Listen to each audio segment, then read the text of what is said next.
spaced out. I don't know. I just went for a bit of a morning walk, a bit of a morning wander around. Haven't been out so much lately because I've been inside playing WoW, basically. So I went for a bit of a morning walk, and I got back, and I'm like, I just feel a bit weird.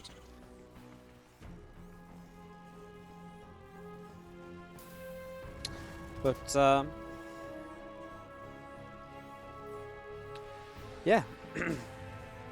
We are ready to begin. So you guys set? On the top left-hand side, our blue Terran player is Dream. Going up against the red Protoss on the bottom right-hand side, Newbee.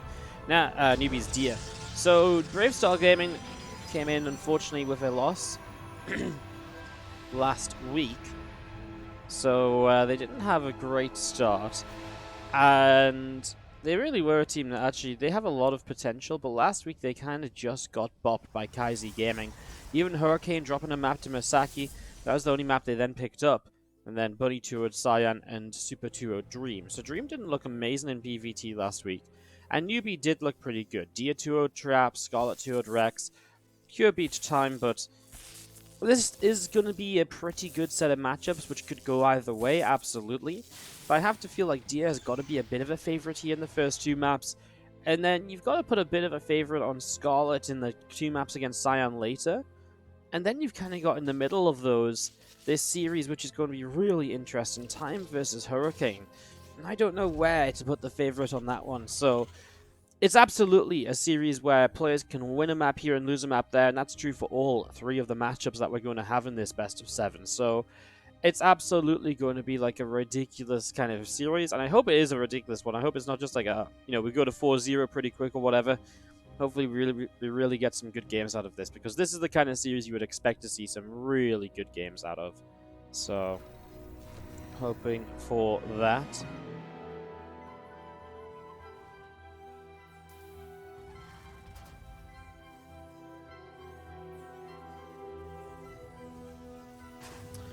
SCV is going to scout back up into the main base, has been across the map, and I mean, the early information, all you really want to know super early is, are you expanding or not, right? Because after that, it's kind of the Reaper's job to pick up further information, otherwise your SCV just isn't going to be around long enough. But yeah, knowing about the expansion obviously just says, well, at least it's not one base, at least I know I don't have to necessarily go back up into my one base myself or so.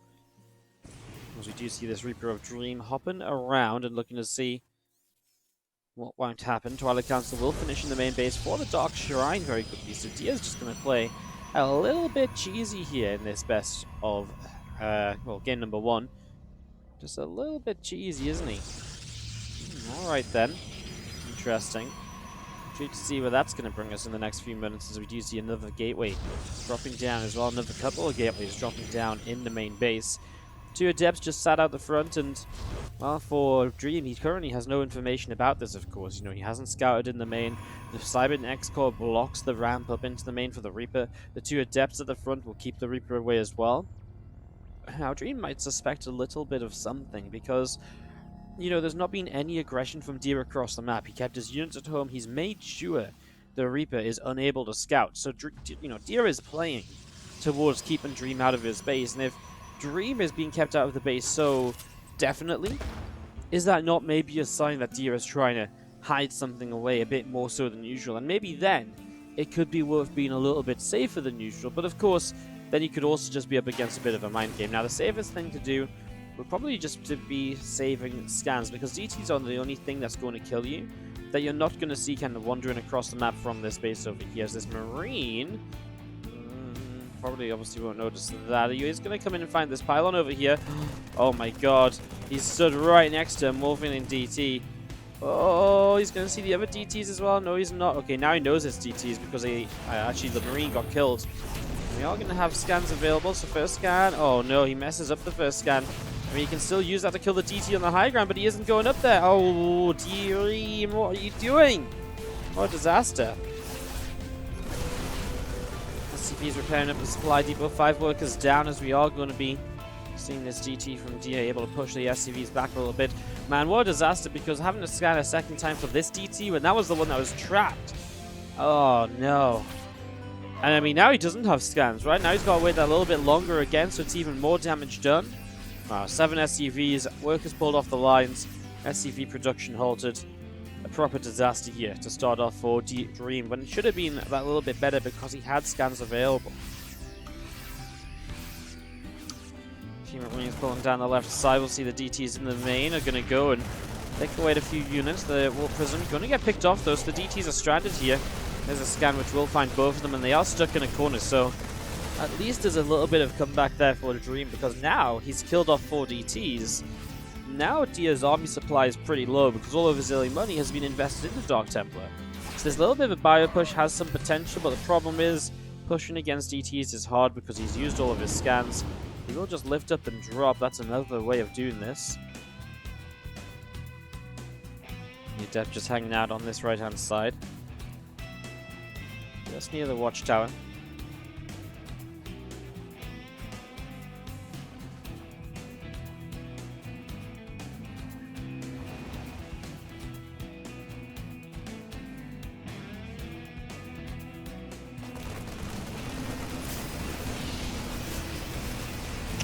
I'm going to drop in the main, going to find this pylon which is powering all of these structures, so Dream with the scan as well. Wouldn't mind actually try to blow up some of the bio there.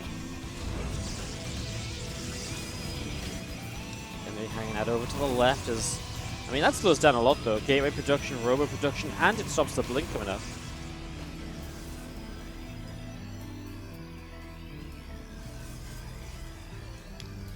Slowing down a lot of this as the bio just hangs out to the left hand side. Blink going to be finishing up as we do see the shield batteries from Dia hanging out on the third base as well. I mean, he's very well protected over there, and altogether now that he's getting his army supply up and running, he is starting to look pretty comfortable, though you will have to be in a couple different locations to deal with this multi-prong drop. But there is a unit here with those shield batteries and the cannon to push those Marines away. Cells continue to press forward. Stalker's chasing the medevacs down as well. Nice blink.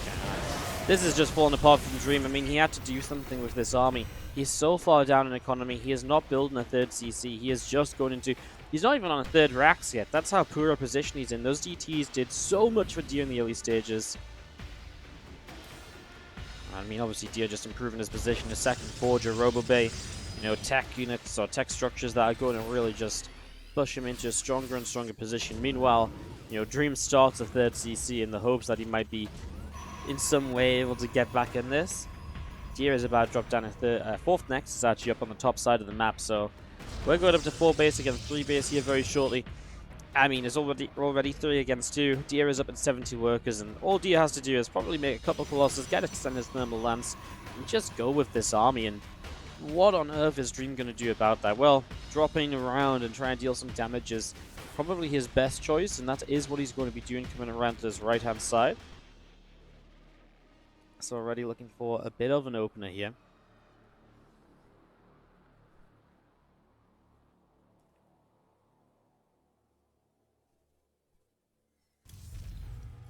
Dream's going to drop the Ghost Academy, and the Ghosts are a pretty typical movement now, no matter what you're playing against, because of that enhanced Shockwave upgrade. A lot of the Terran players just say, well, you know what, it is just so good that it's worth getting Ghosts in pretty much any scenario, even when you're up against Colossus. So you're not going to be seeing that here as the Bioforce comes over to the Watchtower, cleans out this probe. It's able to pick that off nice and quickly, as we do see down in the bottom a Marine just nibbling its way through this Adept as well, but that Adept will also reign supreme after that.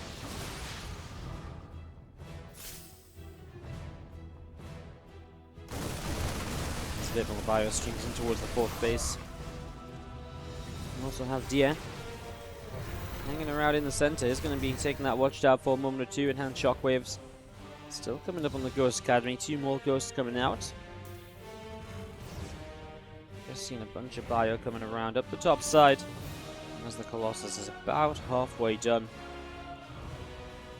Again, Dia just coming around this top side as well. A few more Zealots continue to run across. Seeing those couple of Ghosts coming into play as well. Again, with this enhanced Shockwaves coming in, it really is maybe... I want to say there's maybe some possibility of getting good EMPs, but is that even going to matter to turn this game around? Again, Dream is just so far behind at the moment. Has been for a while. Dia gathers in the center of the map. The rest of the army comes across. Has been a little bit afraid of the drops, but the drops really just haven't found any opportunities at all. This Widow Mine gets a couple of probes, nothing more there either. And this is pretty much it, as we're going to be seeing this Zealot Stalker Colossus force attacking. It doesn't really matter how good the EMPs are, because there's just so many units here for the pros player. Pressing forwards, you already see those Widow Mines going off without really doing much at all. They're going off on a couple of Zealots now, but yeah, especially with 3 Colossus, there's just no real answer to those. And again, with the EMPs and the power of those EMPs, you can kind of survive against Colossus without Vikings or Liberators at the moment. But not when you're behind like this, right? When it's just a numbers disadvantage like that, the Colossus are just going to go way too much as Dia breaks through the 3rd base and is going to be making his way towards the natural. As Dream will be dropping game number Dream will be dropping game number 1. And Newbee will be starting off strong in their 2nd series, hunting for their 2nd win in the league. Looking to try and go up towards the top of Group A alongside Triumph and Song Gaming.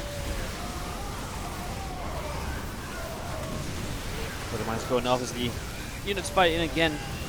Not really much else to say apart from GG. Dream taps out to give Dia the first game of this best of 7 for Newbee. As we load this up, we will be starting in the bottom right hand side with our red Terran player representing Brave Star Gaming. It is Dream. Wardy, no salsa and white shirt today. No, I'm being a bit more responsible. Ay. Top left hand side, our blue Protoss player. It is Dia.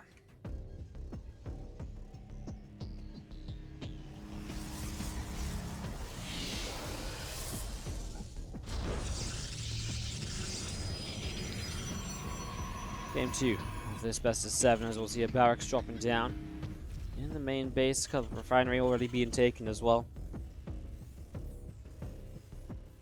And we get our initial setup started, as we are going to be having the pro production coming in. What's up, Grizzly Brown Bear Gaming? How you doing?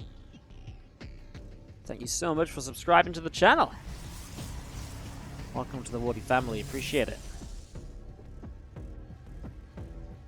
Thank you so much. I do appreciate that. So we do have a gateway going to be finishing up in a moment or two here.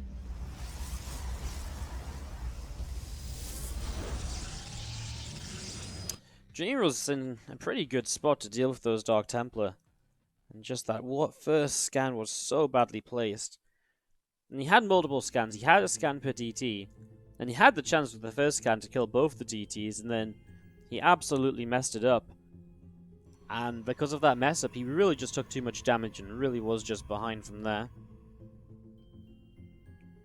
As you do see the SCV just poking in towards the natural expansion. Reaper is going to be popping out from Dream in a moment or two. Command center on the natural.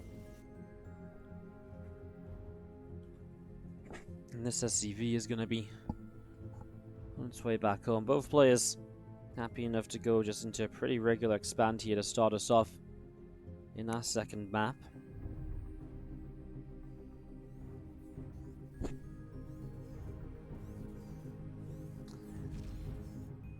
On the bottom, this Reaper having a little bit of a run around. Just checking to see if anything substantial is nearby. Answer is, well, not really. This Adept's going to start shading forwards.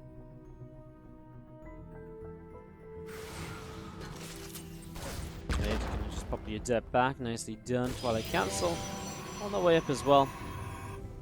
And just a lot of build up here in the early stages.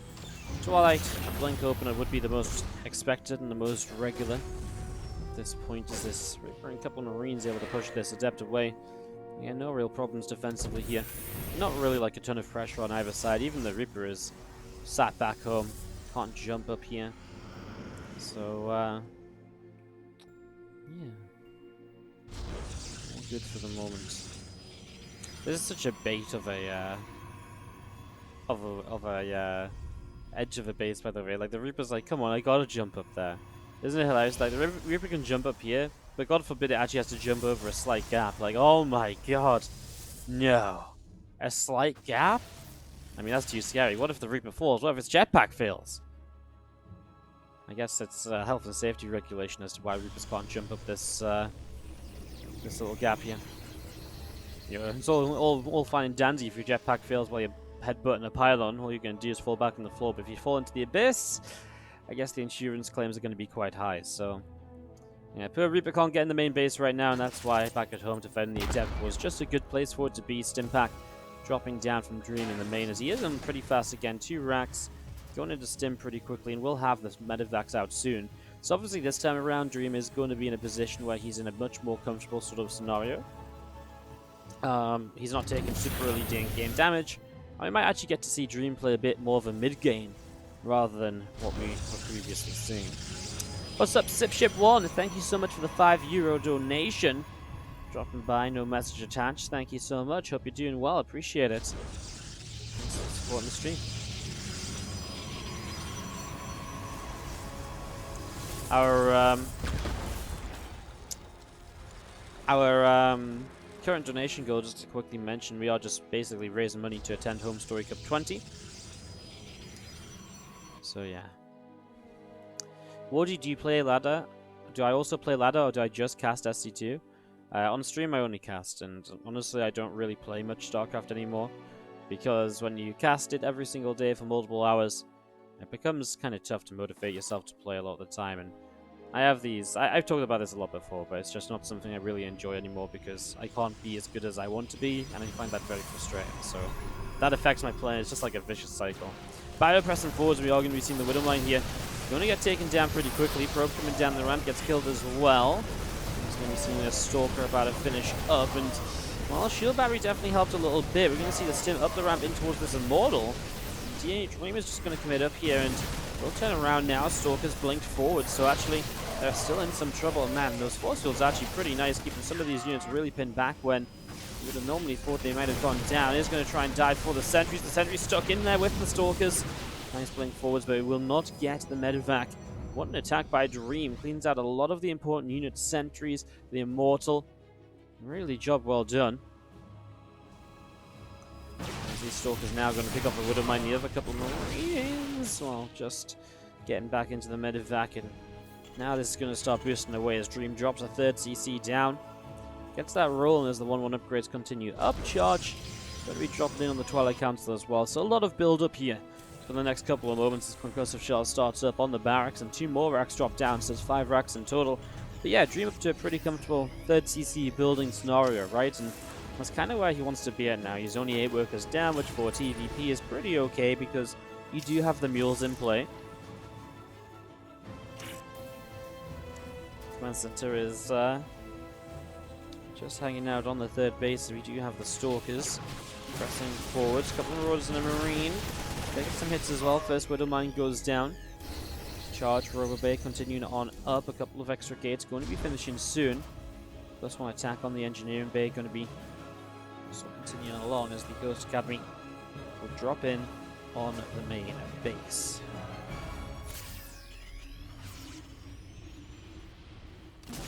Using Marauders pressing forwards, we are going to be seeing this again, just being a good chance to push those Stalkers back over to the left-hand side. Units from Dream continuing to come forwards here. Marines leading the charge. Stalkers are pretty quick to turn though.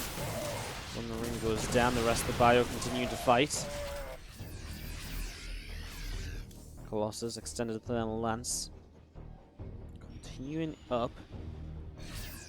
So we have our bio Widowmine force coming in through the center as well. We still have Deer off to the left-hand side. Stalkers pressing forward, so Widowmine will be taken down, and just going to be seeing Dream again coming around the top side. Going to be burrowing up a little bit.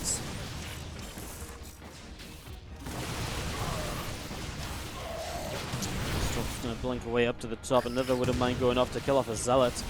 Good little bit of combos there as we do see this Liberator moving up to the top side as well. Colossus on the way out too in the natural expansion, and a couple more Zealots coming into play. 4th base of Dream over on the far right as we see the Liberator heading in toward the main base. That's going to be looking to siege up here in a couple moments time. That Liberator is going to be able to pick off the probe in the main as well. Bioforce from Dream still gathering in the center.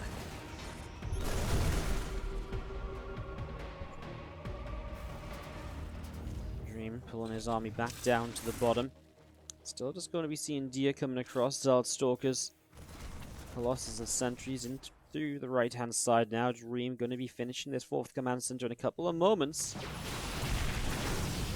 A couple of SCVs go down, the Zealot charges forwards, and that 4th will have to live. Dream again has the Ghosts, and this time he has the army supply that's a little bit higher up, but maybe not high enough as Dream is just coming cascading forwards. The Colossus will break the force fields, and up the ramp he goes. There's literally just a few AMPs here, not really much else. Well, Dream's gonna, or Dia, sorry, is gonna play pretty safe, pulling back down. And Dia just really out of nowhere, right? Like, what really happened in this to make Dia just kind of completely destroy this game? I mean, I kind of like the early trade from Dream. And since then, I mean, Dia just kind of built Colossus and it's suddenly like 20, 30, 40 supply up. It's kind of insane, right? Also going into 2-2 against, you know, what's going to be soon 1-1. I mean, he's just kind of gotten away with something along the way, and it's just gone so well for him. I mean, it wasn't even like the Terran trade did insanely bad either. It's just Dia had... Was it just that Dia's had too good of an economy too early on? He got a fast 3rd Nexus, and Dream did only take his 3rd CC at like 6.5 minutes and didn't really apply much pressure before then, so Dia's just kind of ran away with the game because I don't see what else has really happened. You know? Yeah, a couple of, you know, pushes got sent back, but like I said, I mean, right now the resources lost to 700 difference, and Dia is still on that amazing lead. Well, those are really nice EMPs on this ramp. The Stalkers are going to go blinking up. Zealots coming in behind. The Vikings will be able to get rid of the Colossus. However, those Vikings are starting to drop down dead, and, well, there's just so many Archons here too, so they're going to do a lot of tanking and a lot of splash. And this might just be an overwhelming amount from Deer, especially with the upgrades. The SCVs don't do anything because of the Archons, although only Stalkers left now, so a few Zealots will warp in. He's going to blink forward, so he's going to commit to it. The Zealots are going to go to the right side. They'll deal with the reinforcements, so the Stalkers just look to deal with what is a real kind of just lack of units over here. Dream knows it's over. Deer will take game 2. And it's going to be a little bit aggressive, as in the top left-hand side. Our red Terran player is time. Representing Newbee. Let's see if he can continue to do well. And he is proxying as well, which is why I especially brought us back fast into this one. In the bottom right-hand side, our blue Protoss player, Hurricane.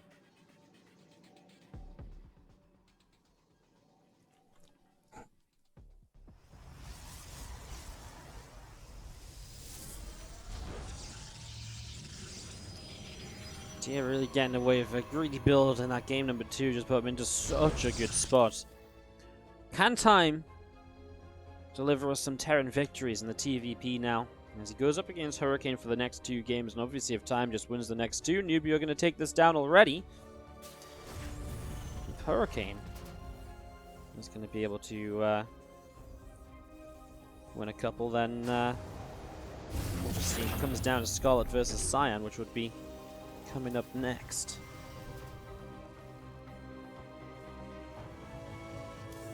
Reaper on the way out here from time, as we do see it just hopping up towards the main base there. Reaper is able to get a couple of shots off, dealing some damage to these probes. Again, a good little bit of damage here so far, as we are going to be seeing a few extra probes pulled back in. So again, just dealing some bits and pieces so far, as we do see the Adept gonna go chasing that Reaper down away out the front. So Reaper gets chased away out the front, and we are going to be seeing Hurricane just dropping down a robo facility in that main base as well. 2 Reapers at a time, just continue to deal some damage to that pylon, and we do see the Adept coming and chasing this away over to the left side. So again, the Reaper's just trying to deal some damage. I mean, the Proxy Rax builds 2 Reapers and is going to keep the Crows player mostly at home, which means there's not going to be any harassment on this command center.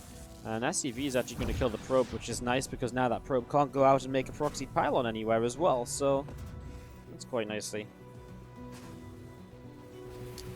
Factory finishes up a tech lab, and it will just be a Cyclone to back this up then, and into a starport, which will have a few options, I guess. Doesn't really have the gas for a Liberator, but doesn't really want to build a Viking? He is going to build a Viking. It's a very safe versus Stargate build, right? But there is no Stargate, in which case the Viking can still have a use. In fact, the best use for the Viking now would be to fly it across the map and try and land it in a mineral line because of its ability to two-shot probes. It's actually a pretty decent harassing unit taking TVP, so wouldn't be too bad to see that. As we see, this Reaper is going to commit for the Adept. Is just going to get out as well. Really well figured out there by Time. Knew exactly what he could do without losing those units and pulls them back. Not full of health, but of course the Reapers do regenerate. The Hellion can be repaired.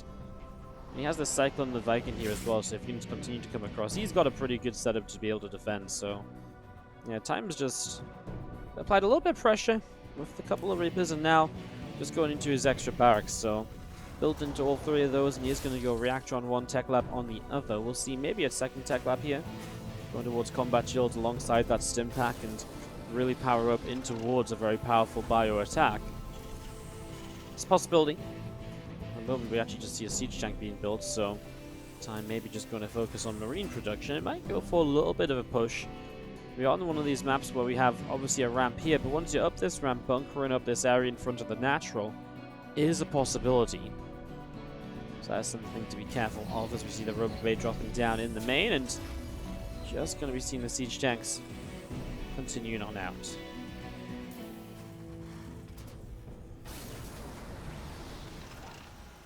Tanks still just coming into play. Nice scan, and get rid of an observer. Always nice to get rid of observers like that, right?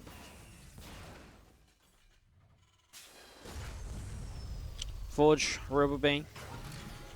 Hurricane is just going to be moving in towards Colossus and doing it pretty safely as well. I mean, no double upgrades. Single Forge is very responsible when you're going to be going into splash damage early, so setting up in toward that. This Nexus still just building out on the third base as well. And we do see the engineering bay is going to be finishing up in a couple of moments. Stalker dishing out some damage. Cyclone is going to lock on, and one of the Stalkers goes down already, actually. I mean, here is this bit of a push from Time that we were talking about. He's going to have Stim, but again, also pulling the SCV is a bit of a repair, a bit of bunker potential. Ooh. Tell you what, Hurricane is way out of position here. I mean, he maybe wanted to come up from the low ground so he can intercept reinforcements, but obviously he's not currently going to be fighting against this army. I mean, he's going to come up from the back. You're going to be seeing the Colossus there is potentially going to take a lot of damage from the tanks, but the tanks are fighting this army to the top side. Marines just don't have Stim quite yet. They're just a few seconds away from it, so in the end, this is going to work for Hurricane. It was kind of a out of nowhere surround, basically. It's going to be able to work. Now, it's a bit funky. It kind of makes sense though, right? Because Hurricane is going to be able to shut off reinforcements. Yeah, he has to push up a ramp, but he is coming in from two angles. As Time gets back home, there shouldn't be anything that Hurricane can attack into, right? He's up against tanks, etc. As long as those tanks stay siege. And the Marines have Stim as well at this point, so they have that little bit of extra damage output compared to before. So you've got to be really careful if you want to attack into this. It's probably just not going to happen.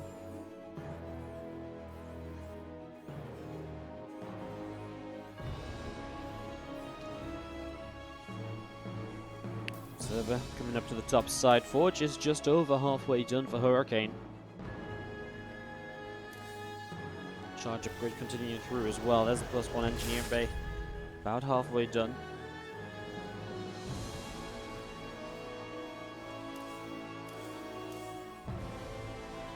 Liberator and a siege tank.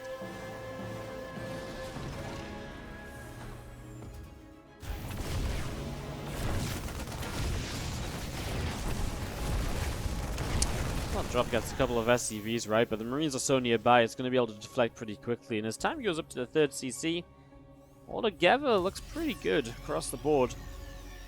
He's going into pretty fast Liberators, so he might be looking to... It would generally suggest he's going to push quite aggressively again. You know, Siege Tank Liberator as a combination generally is a push, which you want to get aggressive with. If he wasn't going to get aggressive, he'd be building Medivacs, and he'd be going for some drop play perhaps, or building up the power of the Bionic. But this is really like a I want to go and kill you soon sort of move. So I wonder if we're going to see an SCV pull alongside it. It would kind of make sense. If he is just going to go across the map and attack with a bunch of tanks and libs, The other way to look at this is he could just be looking to play super defensive across his 3 bases. If he ends up playing super defensive across his 3 bases, he is going to have to start going into, you know, +1 armory for +2 attack pretty quickly. I just don't know if that's really the way to go about this, because it's not like Hurricane is being super aggressive or anything. You know, Hurricane has a 4th base finished up, so it feels like if you're going to do this from time, you would have been playing a little bit more greedily. You would have been maybe getting the 4th a bit faster, maybe the 3rd a bit faster initially. It is a little bit of a funky scenario here as he fully saturates the 3 base. No gas is taken on this 3rd either. He's not starting +1 army. He's not going into any further upgrades, and that is really what's getting me to think that this is just going to be one big push to try and end this game, especially at this stage.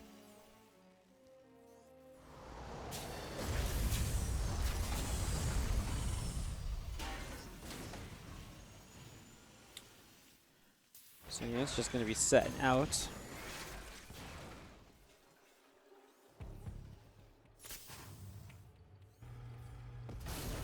As you continue to build up, just going to see a Marine wandering forwards.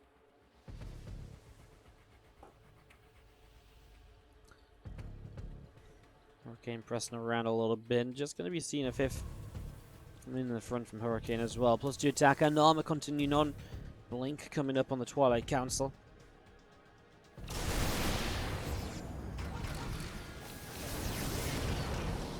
Tank's going to unsiege and Hurricane pulling back through the middle of the map. We're just going to be seeing time maxed out going for this push, so no SCVs coming along with it, but I mean, he is all in. Like, there's absolutely no doubt about it. I mean, he's building a 4th base, but I'm not convinced. He builds a 4th and 2 gases behind it, but you know, where on earth are the where are the upgrades? There's no work being done on the engineering bay. Yeah, I'm not a believer of this 4th and all the rest. I mean, this is some nice counter-attack and damage being done as well. Liberators are going to have to set up here. He sees this arm moving across. Time's going to back off a little bit. Himself is doing so much now, and if Time likes it or not, he's definitely all in. Liberators, please set up though. If the Liberators don't set up, this is going to be problematic. The tanks can have a lot to do here as the Colossus should be the target fire of those siege tanks. They aren't though, and those Marines were just clumped in the corner, nowhere to run to. One awful position for Time to attack in the end. Again, he kind of could have got the Liberators up here a lot faster. He could have maybe done more with the Marines, and it definitely didn't feel like those Colossus were being target fired, because with that many tanks, the target fire on the Colossus should pretty much be insta-killing them with every volley, and that wasn't happening. And that's a big problem, because you absolutely need to get rid of those Colossus, otherwise the Marines are going to take too much damage. And this is Hurricane looking as though he's going to put the first point on the board this week for Brave Star Gaming, just as he did last week, although it was their only point last week. Time just kind of runs out of answers there. As we're going to be seeing this army of Hurricanes still coming up into the center.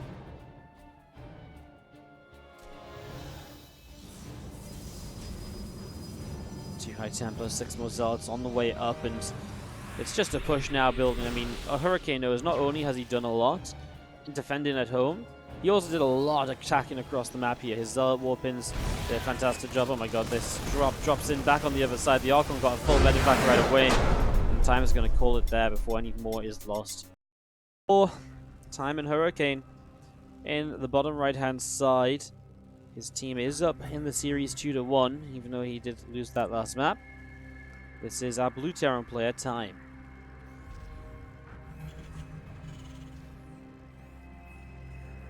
On the top left, our red Protoss is Hurricane. As we get this 4th game of the series up and running. Okay. Disco Bloodbath is... I kind of like it as one of the more standard maps here. Wouldn't say there's anything too crazy about it. You can get yourself a pretty easy main natural across to a 3rd. One of the big things about this map is the potential for tank play.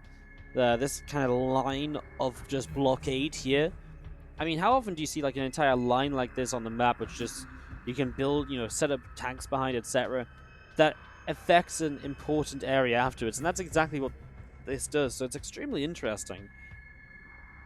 And in fact, in general, it's just the entire kind of center here is kind of blocked off, so it's a fantastic map for tanks. Like this entire area. Also here, if you siege up the high ground and you got this low ground control, there's so much you can do. So I really like this map for Terran if they play that kind of tank-based style. That can absolutely work pretty well for them here. So excited to see how that turns out, as we do have Hurricane just wandering around with this probe to see what's going to happen. How many games do we have today? We're going to have 2 best of 7s.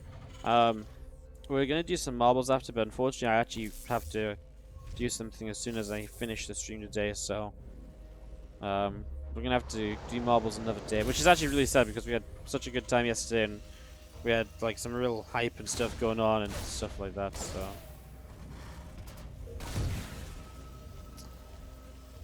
yeah,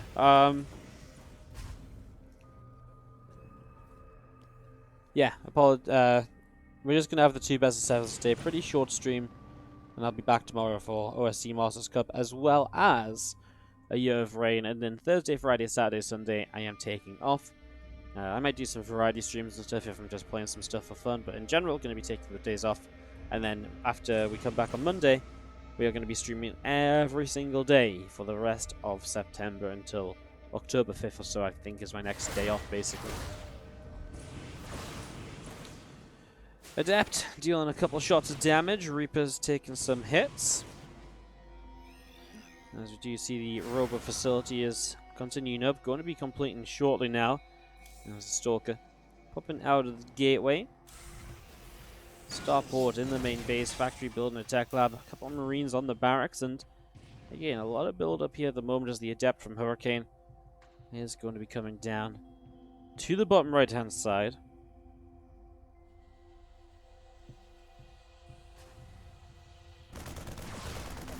As it wanders forwards, the Marine is going to be able to nibble away at that Adept.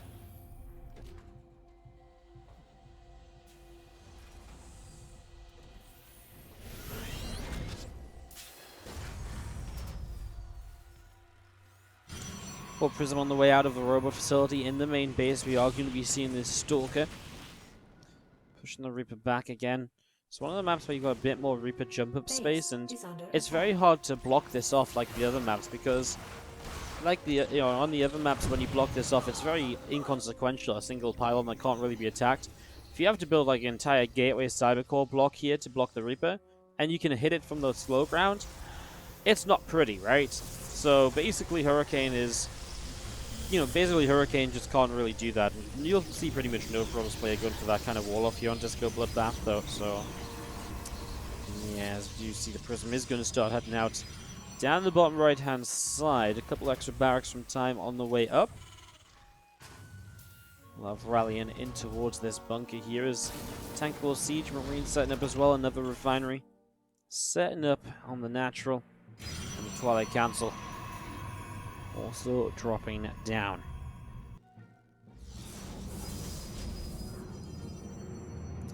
Three more Adepts continue to come on in. Forge starts to build. Twilight Council on the way out as well. A lot of build up at the moment as we see the stim pack here from time on the way up. Well, Adept's going to be able to grab an SCV or so. It's actually going pretty well.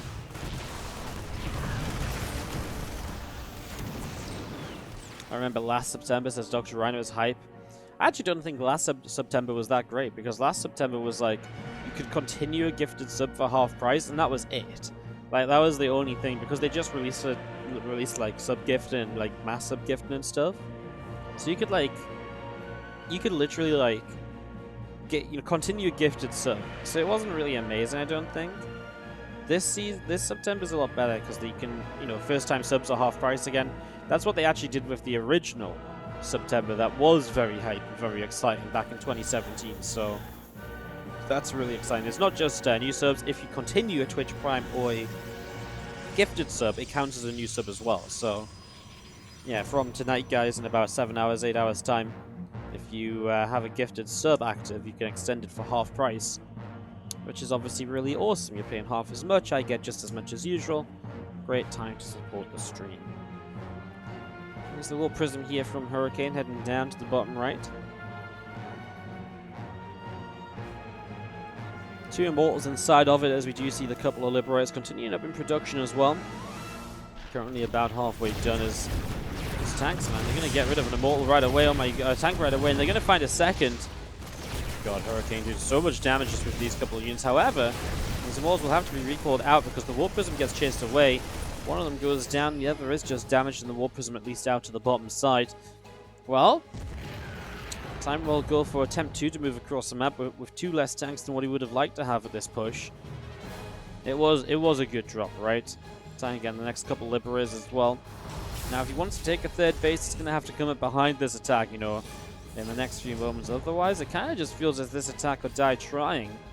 I'm kind of surprised we don't see the SCVs coming across the map. If you look at this army, it's really not that strong from Hurricane, just mostly Zealots. SCVs to tank for a little bit would work an absolute wonder here, as we do see the Zealots running on the other side, and this is where Time will struggle a little bit. Try and bait units back in towards Siege Tank fire. Liberators are going to press further forwards, and those 2 tanks going to siege as well. I mean, it's only those units though, because again, these Zealots are going to keep the rest of the reinforcements away. Ooh, that's a nice little drop into the main. Can we get tanks to support this area here? Does he want to keep pushing these units towards the natural? I actually would kind of like to unsiege these tanks here and actually push those towards this, like, central position. Hurricane's been very careful of it, though, right? He leaves an army there, so what I would have liked to see from Time would have actually been responded to very, very, very well. Tell you what, though, I mean, this main base is taking damage, right? The gateway's taking some hits. Just pull him back, making sure he's in Liberator range. Again, the rest of this army on the low ground, it's going to be overwhelming. There is too much here for Time to really fight against. Now he goes get rid of the Zealots. At least how well does this go? Marines doing a little bit better than I thought. These Liberators need to siege up pretty much instantly. I'm very surprised that they're not, as we see them moving in towards the main base instead.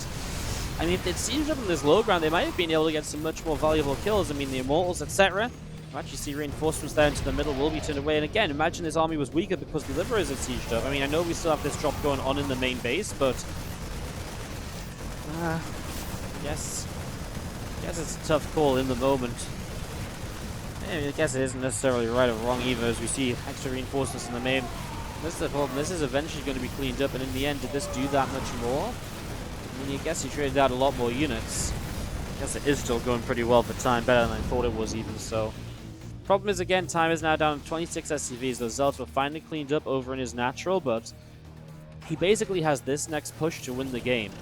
And, you know, if he wants to pull SCVs, it's obviously not going to be that effective because he doesn't have that many SCVs. So he has to go. He's not building more SCVs. He's not replacing what he's lost here. He's just going to go, go, go. So Time coming across to try and take this down. As you do see a bunch of Marines into the middle of the map.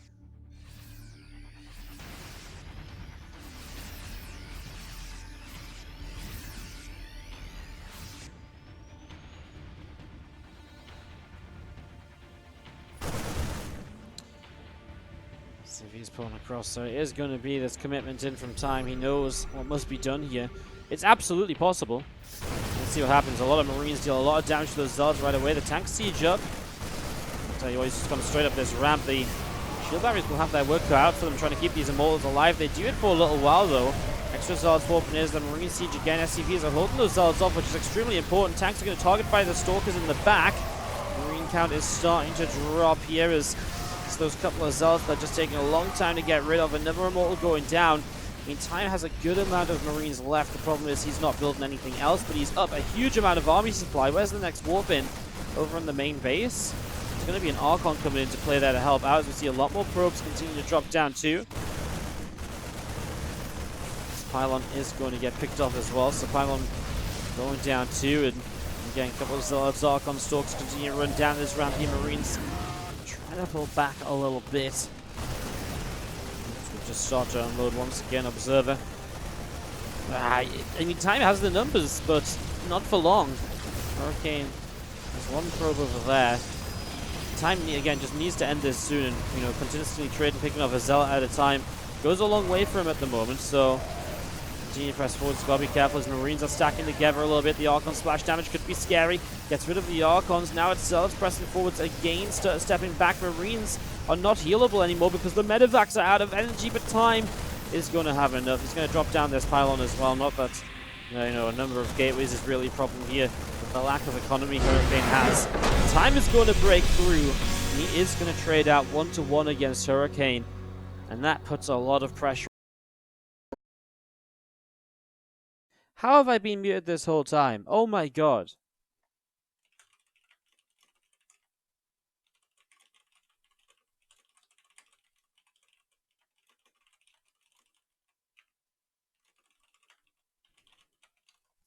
Alright, I was just muted. Basically, we had a bit of a delay, and basically Scarlett disconnected from the game, so we had to rehost anyway, so you guys didn't miss anything. I'm now unmuted, and let's see what's going to happen.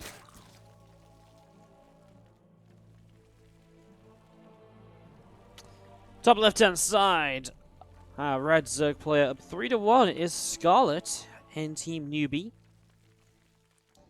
Representing Team Bravestar Gaming needs to win both of these maps to keep their team alive in this one. It is Cyan in the bottom right-hand side.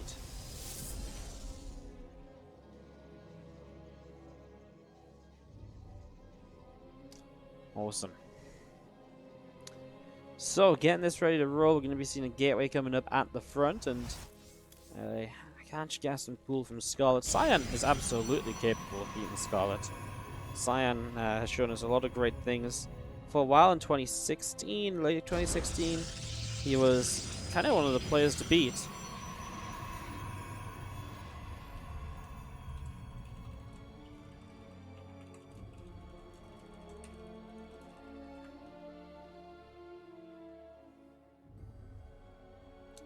So yeah, intrigued to see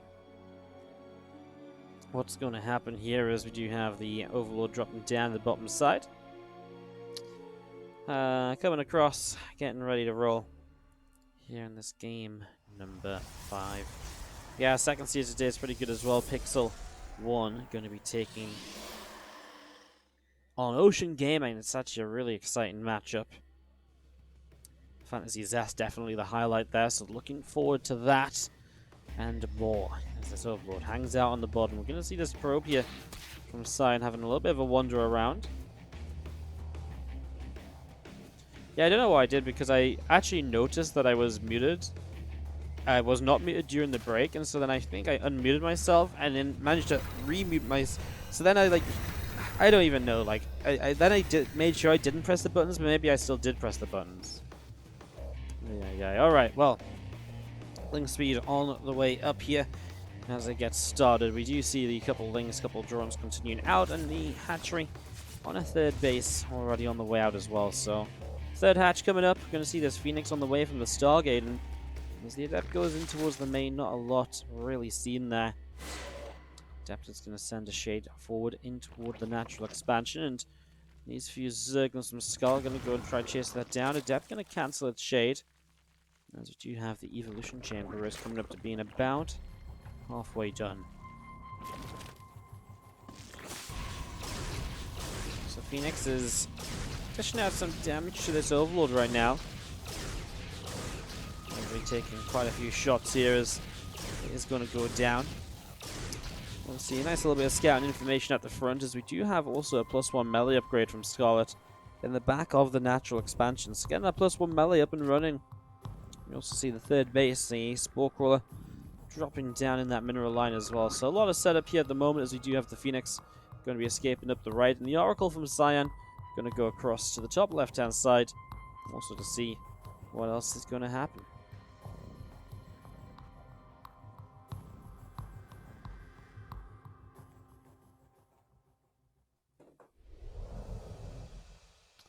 So Oracle coming in, poking up towards the main base. Resonating Glaives is on the way out, being chronoed by the Twilight Council. Cyan definitely going to get aggressive then now. +1 melee as an opening against Glaives. I do quite like it, because it really helps the Lings trade well against those Adepts. And, you know, if Lings do get us around on Adepts, they can do well. And the early upgrade will then do very well if you end up counterattacking, etc. So, quite like this for Scarlett. That +1 melee absolutely will be put to use as she starts up even another round of Zerglings right now. Darting around with the first few already. Now, it's not immediate Glaives, it was the Stargate first. So the Phoenix and the Oracle already out here, so the Lings starting to get a little bit of a surround. Lings will be chased out over to the right side as the Phoenix hanging out up on the top. Rotroan going to be Finishing up in a moment or two there from Scarlett as well, so getting that Rotron finished here, and just going to be seeing those Zerglings continue now towards the top side of this once again. Resonating Glaives is on its way up, going to be completing shortly. Yeah, a lot of build up right now, but waiting for these Adepts to hit. Finally, it's going to pay off as it's a lot of Zerglings, mind you, and I really mean a lot of Zerglings. Adepts are going to shade in right there. Scott was a little out of position, was kind of not expecting them to shade, I don't think, but you can just see the power of that +1 melee. They absolutely, if this was normal Zerglings, you would not be seeing this at all. They do shade up into the main to go down pretty much straight away after that's the third base, but finally some damage is done. 6 workers will go down there as the Adepts. Well, one of them is even going to go down, man. +1 melee is actually just insanely good against these Adepts. As the Zerglings coming down the right-hand side, a few Zerglings in the center as well. Obviously a lot of kills there on Scion's army, but it did, cost Scarlett a lot of lings, right? And she did make a lot of lings in the first place. So it's not like Scarlett defends this while being on a crazy drone count. In fact, her drone count is very manageable at the moment, 60 against the 51 probes, and it's only just built up to 60. These two queens coming across, but don't think Scarlett wants to get aggressive. She's going Bane the Nest, etc. She's got a lair down. She can go Roach Speed. These queens were just a little bit misrallied there. Nothing more, nothing less.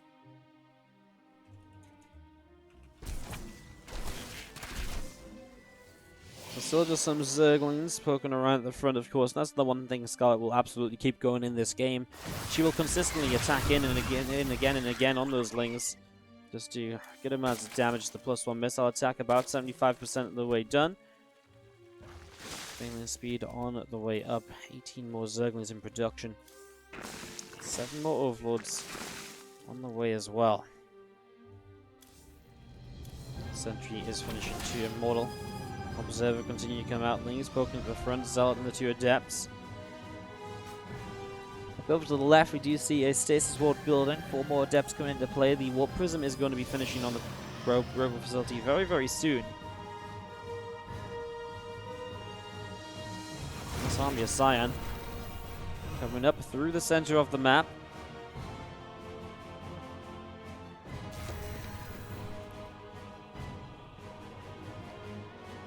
So a big attack from Scion, been building up into this for a while. Love the little counterattack of Lings. It's starting to break through, actually. Scarlett has a few Banelings ready to go. Bane Speed isn't ready yet, though. Oh my god, those force fields were actually kind of bad, obviously. And now the Corrosive Bowels are knocking them down. Bane Speed in a few seconds. For the moment, the slow Banelings just keep waddling forwards. The Scarlett is going to absolutely crush this. Oh my god, kills the Warpins with the Banes as well. That's obviously extremely efficient because it killed them when they were very low on health, so it only cost a couple of Banes. Damn. Well,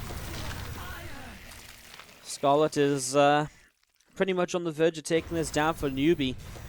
A 1 map win here will guarantee the win. We'll still play map number 6 no matter what, guys, but yeah, not looking great as we're going to be seeing these Ravagers pressing forward. You see Corrosive Bowels on the pylon will knock this down. Some more Banelings on the way out as well. The other Adepts taking some damage too. A couple of force fields.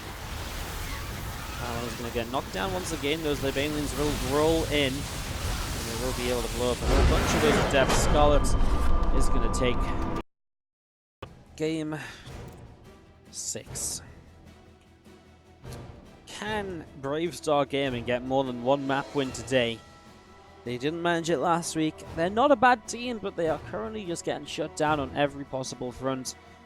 Not having the best of times. In the blue, our Frost player is Cyan. He was going to be taking on the red Zerg player to the bottom right, Scarlett.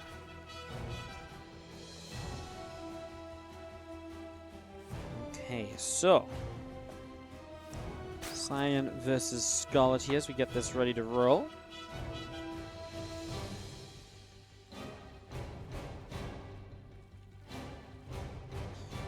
Game number 6 of this series as we do see the Overlord Scarlett just heading up into the center of the map.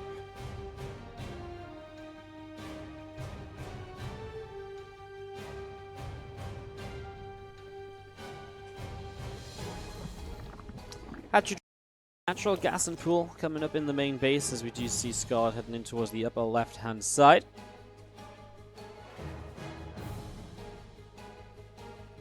Didn't know Scarlett was still playing. Yeah, Scarlett's been playing a lot lately. She plays in pretty much everything. She plays in GSL, she plays in WCS.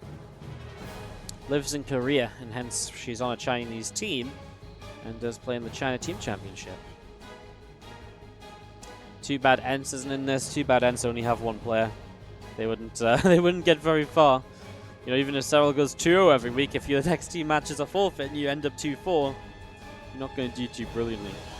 Also, I feel like Cyril playing on the Korean server is going to be a bit of a difficult one to pull off.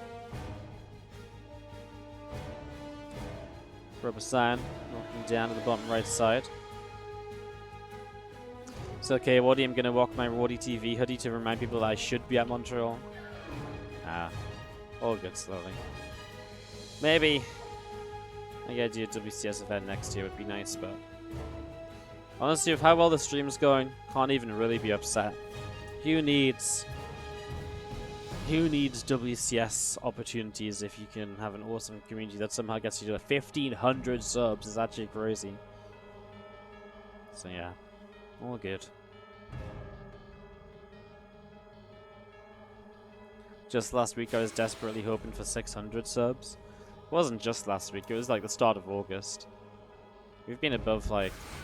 It was like 12th of August, Kyber dropped like 300 or 400 subs, so we've been at like 800 subs since August 12th. But yeah, start of August we were trying to break 400 subs, and then we were trying to break 500 subs. So yeah, it was it's been kind of a ridiculous month, but obviously it will normalize back down to like 400 to 500 subs. We have something like 1,100 active gifted subs on the channel right now, so when those die off, we're going to be back at 400. And that's my real goal, to try and push to like an actual solid base of 500, rather than a base of 400, because 400 is not enough. 500 is pretty good. More gifted subs, what's going on? Thank you so much, an anonymous gifter coming in with the 5 gift subs. Welcome. A Chinese name that I cannot say, I apologize for that. Cyber Range LWWW, welcome to Wardy family. Panadolf XD, Siegmund 1337, and Klaus MKLSN. All fresh new subscribers from the anonymous gifted sub.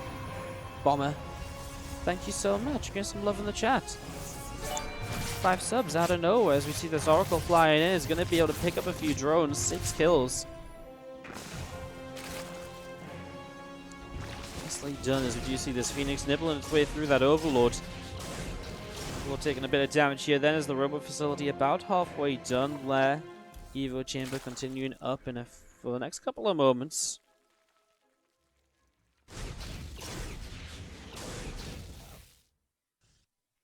Phoenix going to continue forwards and is going to be able to kill off that Overlord, so Overlord will go down. More Zerglings of Scarlett continuing in toward the upper left-hand side, and just going to be seeing the second pylon building up on that third base. Observer Coronavirus and away there coming up, +1 melee on the Evo chamber. You see the couple of adepts going to be continuing through there and are going to be able to pick up a few more drones. I mean, Rod's taking a lot of damage here. That's what, 11 drones now? 10? Can't do math on the stream. It's 10 drones so far. And it's adding up still as 2 more go down the main. That's 12. Could have done that one in my head. But yeah, some really good work of damage done here by Sign at the start of this. Now, continuing on, we do see Scarlett. She went into that faster lair, and she is going into the Hydra Den. Tell you what, these melee upgrade Lingbane Hydra builds are kind of coming back in fashion a little bit after we've not really seen Zergs do them for quite a while. 2 Oracles, Phoenix hanging out on the bottom side. We see the Zerglings unable to do much over here. Too much of an army, and an army well positioned as well. Triple Oracle going to come forwards now. We'll see what Simon wants to do beyond this Triple Oracle, obviously, for now, probing up, etc. We'll see how aggressive he wants to get, because obviously with this many workers killed, there is absolutely the opportunity to push and deal a lot of damage, right? So, when will that be, or will that be a thing? As he drops down Temple Archives, I mean, you'd imagine as Temple Archives comes up, Archons come into play, etc., there is absolutely that possibility of that coming in very shortly.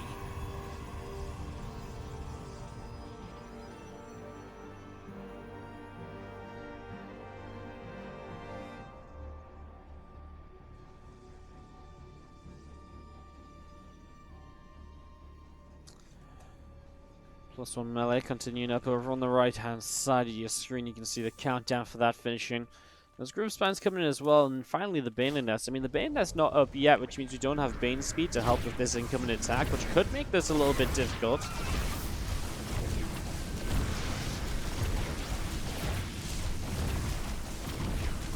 Cyan just slowly picking off these rocks. Warp Prism. Is there a Warp Prism? There is. There it is. It's on its way over.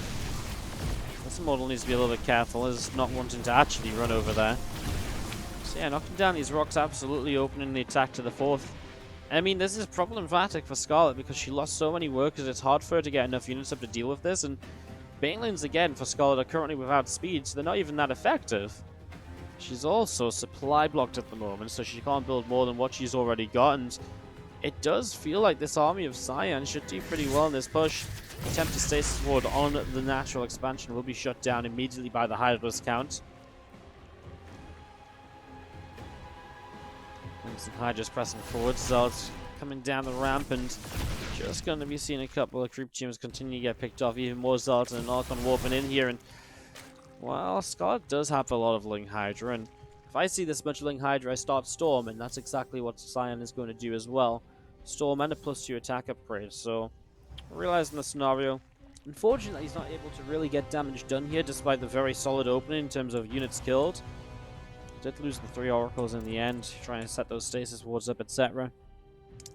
Cyan will just back away. Slowly Fall in the chat brings up a great point. If you're a subscriber, don't forget you can join the Discord server for the replay pack. We just released 400 plus replays in our most recent replay pack, so yeah, that's obviously pretty freaking awesome. And it features a lot of great Korean players and more, so do check that out. Available on the subscriber section of the Discord server, if it sounds enticing. Hive coming on in, so Scarlett just teching straight up to the Hive tech here.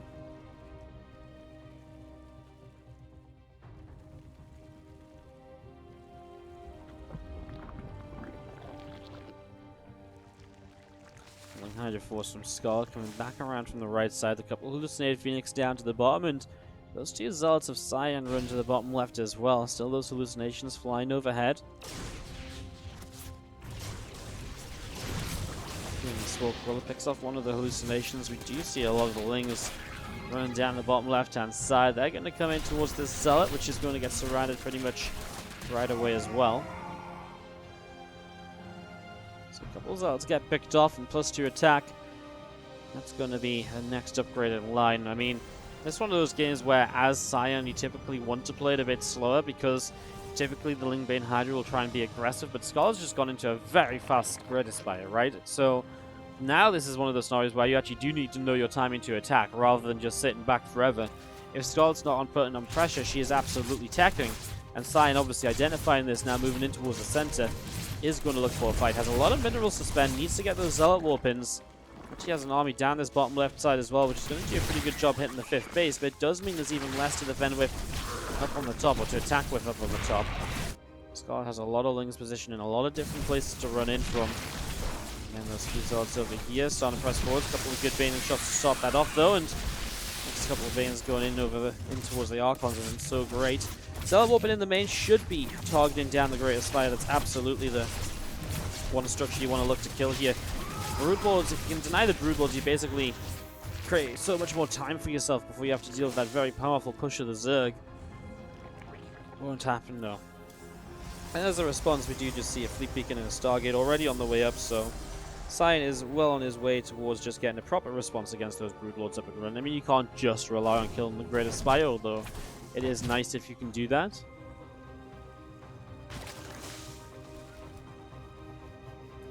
So we see Scarlett held off all of that aggression pretty well then, and now she is in this spot where she has a lot of Lingbane Hydra. She has to trade out some of this, otherwise she can't actually afford too many broods. She can get 4 now, but she is pretty much maxed out as she continues to build up a bit of a spine crawler wall. So the static defense coming in across the front.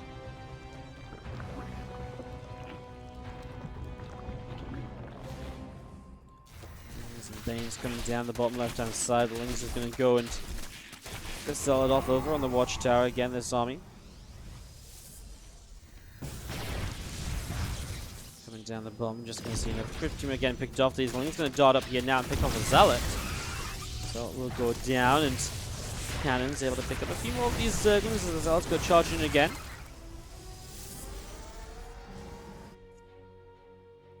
Two more Tempests continuing out, and just going to be seeing the Ling Bane force some Scarlett still in the middle of the map. Science still pressing forwards.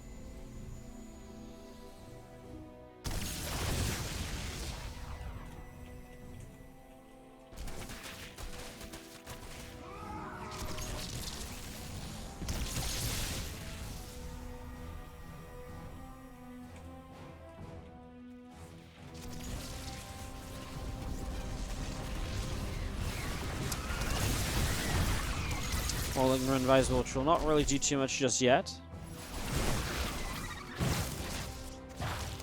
Just going to see them continue to run up to this top side here as we do see the Overseer is taking another couple of shots as well. Still some Zerglings down on the bottom, and Ian's still pressing down to the bottom as well. Just going to be picking that Zealot off, and again, just going to be seeing the couple of spores teeing up as well.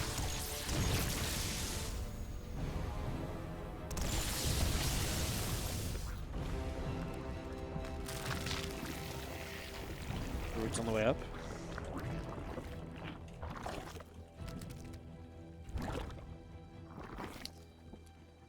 More carriers continuing out. The Tempest continuing in production as well, setting up into the Sky Army as we are going to be seeing the Infestors coming in too. Scarlett looking to start playing a bit of a slower style here with Infestor, Brood Lord, stack defense she's been setting up for a while.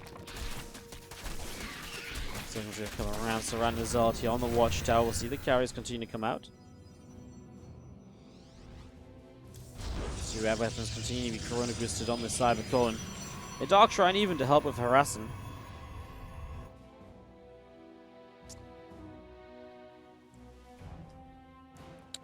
Yeah, definitely heading in towards the latest stages here in this 6th game. Final game of this series.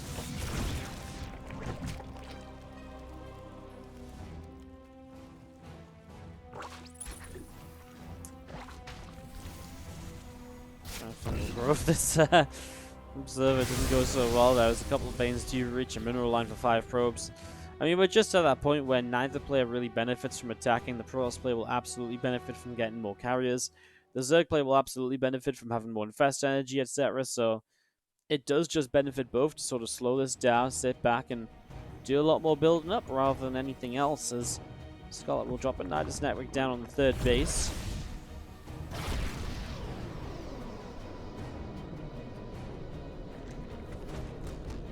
Sliding back and away to the left-hand side again. A couple of Broodlings dropping down. 6 more Spine Crawlers on the way up on this far right side. And again, a few Zealots Archon High Templar hanging out in the top.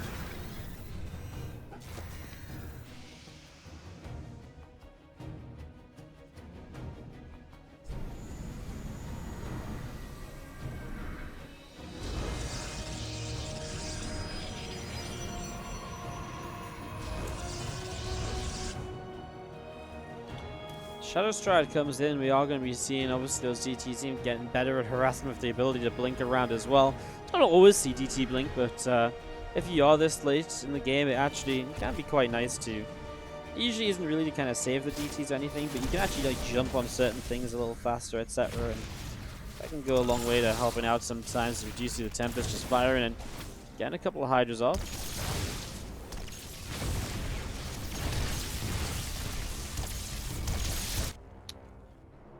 Just going to see the Banes and the Hydras continuing down to the bottom. Zion has a good amount of stack defense up as well, and the shield batteries and the cannons on that left side. Same on this forward 4th base.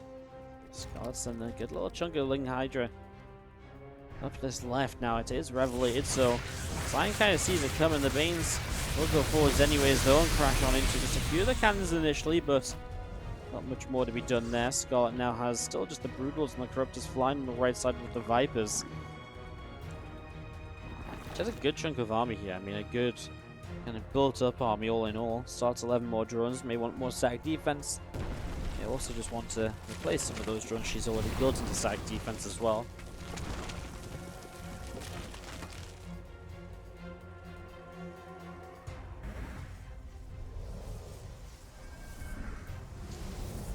count up to 5. A couple of carriers mixed into. It's kind of a nice mix. The Tempest, 5 Tempests are a good number to hit those Broodlords down. Viper's going forwards. Can see a dead Viper there. Corruptors will come in and pick off one of the Tempests. And as Scion does lose supply, he's going to continue to build carriers. Now, carriers build a bit slower than Tempest, which is why Tempests are good initially. Tempest is also very good against the Broods, but if you can get up to a massive carriers, usually they are pretty good as well. So the problem is usually just getting up to enough carriers where carriers are actually the better choice. But because this game is so slow-paced, Scion is again just slowly trading out, slowly adding in a couple of carriers at a time.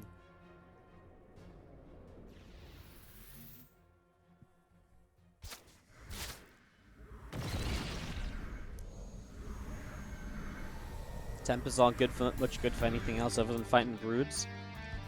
They're very good at fighting Liberators and PvT as well. They're also very good at fighting Lurkers sometimes.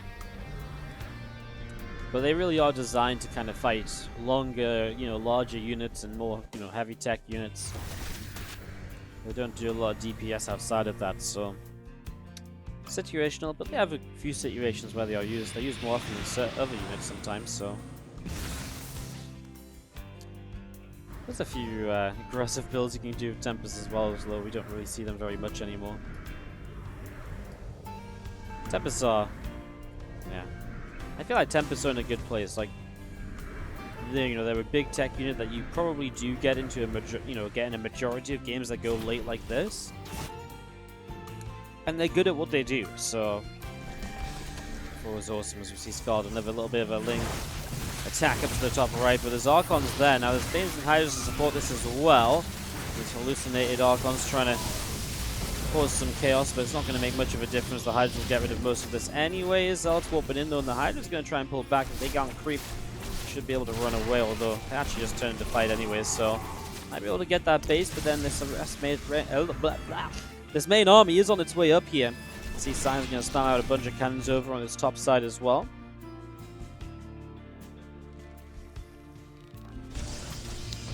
Continuing to run as the Robo Bay is going to complete in a moment or two. A few more Infestors on the way out for Scarlett. A lot of these Infestors gathering up in the center of the map. Another hatchery in the middle as well. Spore Killers all pressing forwards here, going to be continuing to see what they can do. Two more carriers on the way out as we do see the Tempests pressing forwards as well. Another creep tumor gets picked off here, and just going to be seeing creep again. Sat out the front. Zerglings in the bottom left going to find themselves a Zealot, and yeah, we really are just going real late game here. Neither of these players are going to make a move anytime soon, so we're going to sit back, relax, and see what happens, because it's not even a very aggressive late game, right? I mean, Scarlett's going to start holding this forward base. This could cause a few more fights. Getting onto the Infestors, lots of energy to work with. Changelings can get picked off as they just wander forwards. Keep an eye out for what's going on. I love these Ling Bane attacks continuing around the map.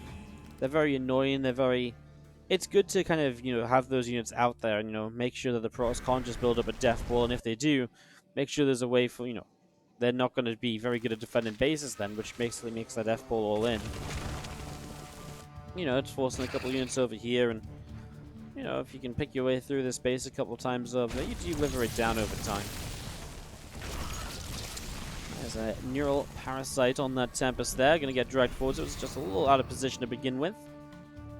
It's not going to kill it off. Not sure why Scarlett's not attack moving that with the Corruptors.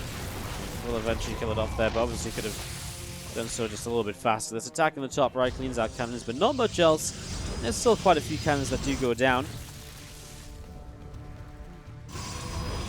More shield batteries continue to set up. Observer on the way out. Robo Bay building up that gravitic drive upgrade. And the gravitic boosters as well, so both Warp Prism and then Observer speed. To see, finally the +3 air armor as well. So we're having +3 ship weapons, armor, and also the shields in play. No armor on the ground units, but Scion has everything, all the upgrades that he really needs. I mean, Scarlett's just getting +3 carapace on both flyer and ground as well now. A couple of destructors are nice because they're pretty good at actually trying to go forwards and, throw shots off and hit Infestors, but You don't really want a lot of those, really. Again, just like a couple is the right amount. Revelation on the Broodlords means some damage can be done with the Tempest from a distance. You once again have Hydras pressing this right-hand side as Banes do roll by, and able to get a couple of kills there. Again, a couple of DTs are going to be the answer this time around, and they will get rid of those Hydras because there's no detection in this, whether the Hydras will stick around to make short work of the High Templar that was there at least. Hydras now on the run, albeit not great. The blink forward actually came in just as we looked away, allowing the DTs to get another couple of kills as everything started to run off.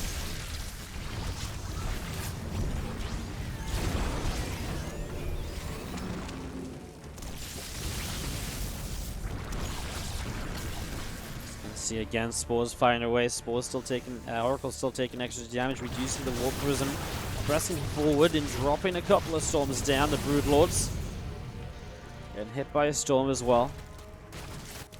+3 Flyer Carapace on that Greater Spire now, so still going into more and more of those upgrades. Here's on the right hand side, Lings and Banes running by.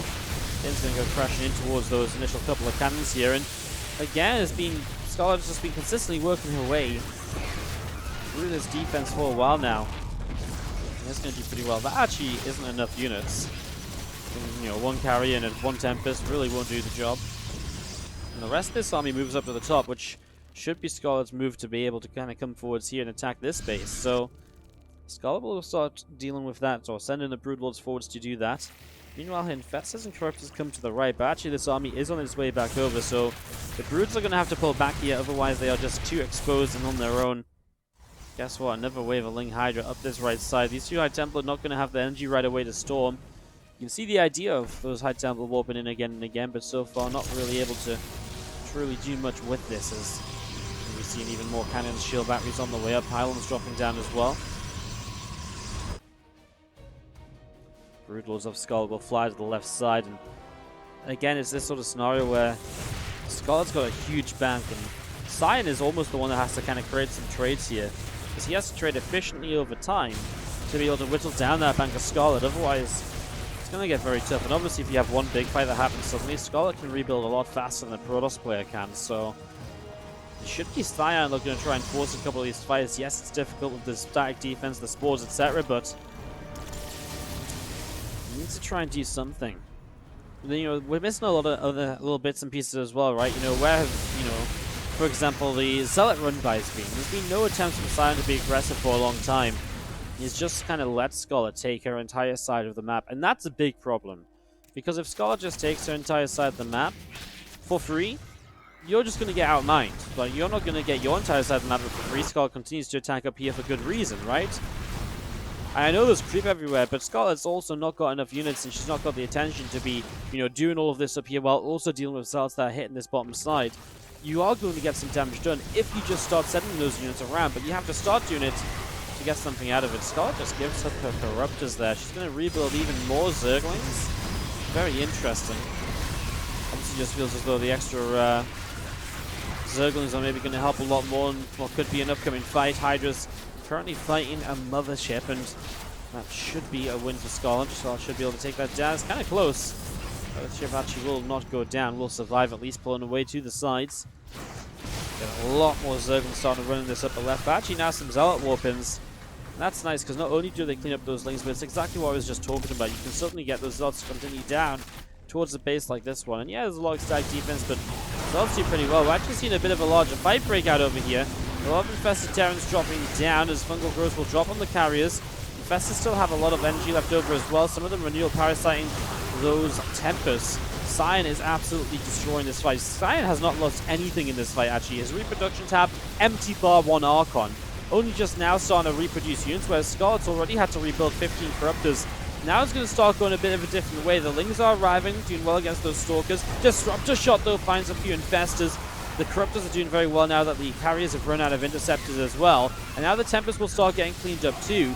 This fight swung from one way to the other very quickly halfway through this.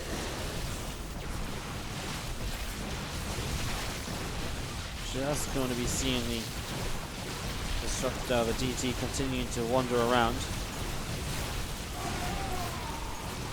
Stork's going to continue pressing in. A couple more drones going down. Spores and Hatchery will drop. Iron is out of money. Scarlett building 15 Broodlords.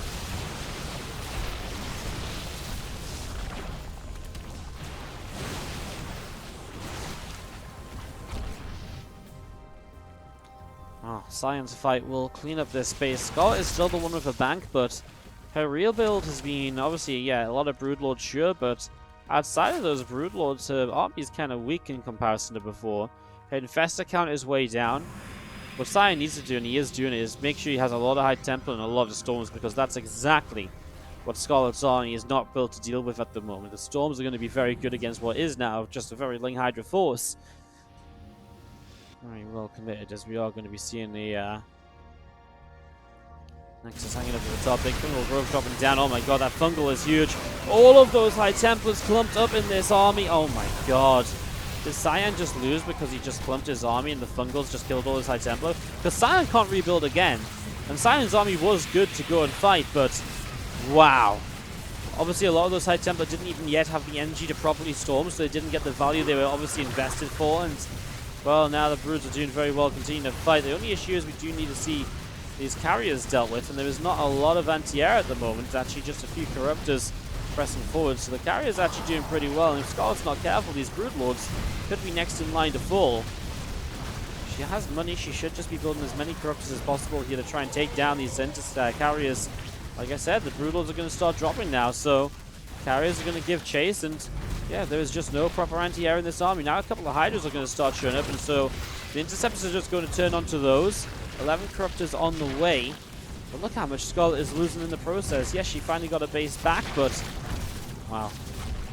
Now Scion will turn around, doesn't want to go too deep. There are starting to be Spore Crawlers to help defend against those capital ships as well.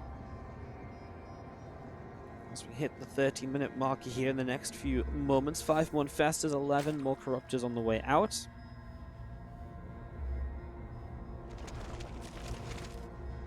A few Zealots of Scion going over to the right-hand side. Probes wandering back up to the top as well. Well, Scarlett has had her bank spent bar the gas, which is kind of nice to still have, of course, and she is starting to rebuild the Infestor count. I feel like Scion had the opportunity there, but really has lost it now, and again, his bank is already empty, only on 120 supply.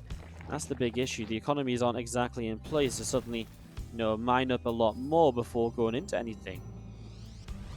As we are going to be seeing, Army of Scion comes over the left-hand side.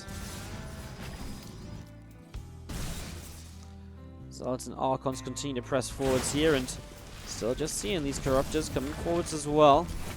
Broodlords coming in too. Cleaning up a couple of Zealots on the ground. I mean, Scion is almost positioning for a fight. Scarlett will not want to take a fight until she gets literally as many units as possible. Also in this fight here, she's not really able to utilize the Infestors, so just be careful about that. Does drop a few Infested Terrans down now.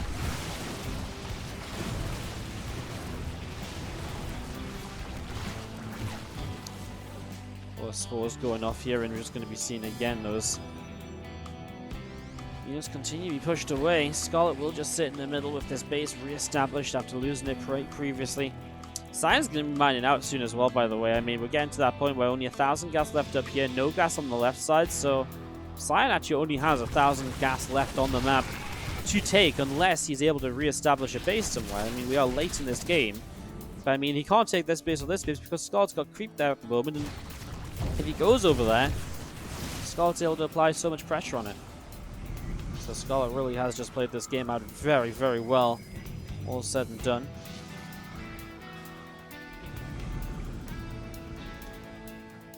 Again, just this little bit of creep spread lined up on the top as we do see the carriers down in the bottom. Zealots charged on in towards this mineral line, picking up a spine crawler, a few of these drones.